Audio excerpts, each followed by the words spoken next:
कोइली चाहिँ यस्तो छ है हाम्रो चाहिँ होइन अब 50 फुट जति माथि बनाएको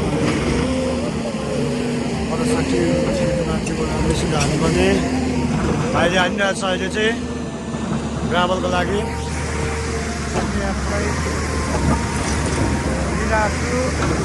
अब गाडीहरू पनि आइसकेको छ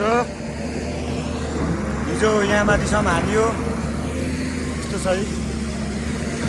ब्रेकर त्यहाँ राखेर